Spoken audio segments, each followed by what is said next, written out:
अनि यसको केही फर्मुला होला नि त निकाल्ने डक्टरले निकाल्ने कि डाइरेक्ट हेरिहाल्ने रिजल्ट आयो तपाईँले बुझ्यो कि यो के लम्बाइ भन्छ यसलाई यसको लेन्थ के भन्छ यसलाई के लेन्थ हो यो बुझेँ मैले डक्टरिटीको हो पुरै फर्मुलामा राखेर निकाल्ने हो कि नै यतिकै खास तीनटामा गर्ने स्कुलबाटै देखिन्छ हजुर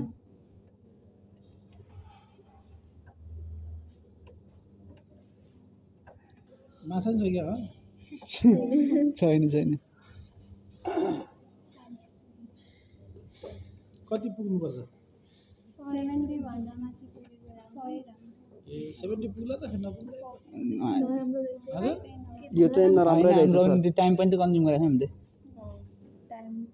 त्यहाँ हामीले ढिलो हुन्छ भनेर 30 को लागि 20 गरेर खान्छ मिलाएर खान्छ यो रोलिङमा पनि भर पर्छ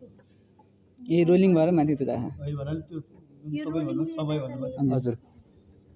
टाइमले के असर गर्छ भन्नु खोज्यो टाइमले यो यसले 1000 गऱ्यो भन्दा राम्रो जोड दियो अब स्टुडेन्ट लगाइसक्यो 50 नै पुग्दैन यो टाइमिङ के होला कि रनिङ फर्मुला होला छैन फर्मुलामा टाइमिङ छैन भनेपछि सिधै हेर्नु लाग्यो कति स्पिडमा छ त यो 50 यो स्पिड यो हजुर तिमीहरूले सुरुमै गर्नुपर्ने चिज सबै गरे होला चुडे हैन नचुडे नि त चुडे जस्तै हो तल फिक्स भयो नि त हजुर सर 54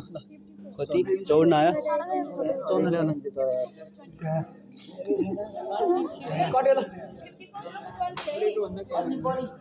हामी चाहिँ यो भिटामिन इनपुट ट्रायल चेक गरिरहेको छौँ होइन यो चाहिँ यो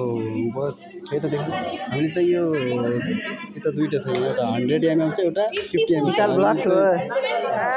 ml मा चाहिँ हामीले यो चाहिँ डक्टरले चेक गर्नुपर्छ हामीले गरिसकेको छ त्यो रिजल्ट पनि आइसकेको छ है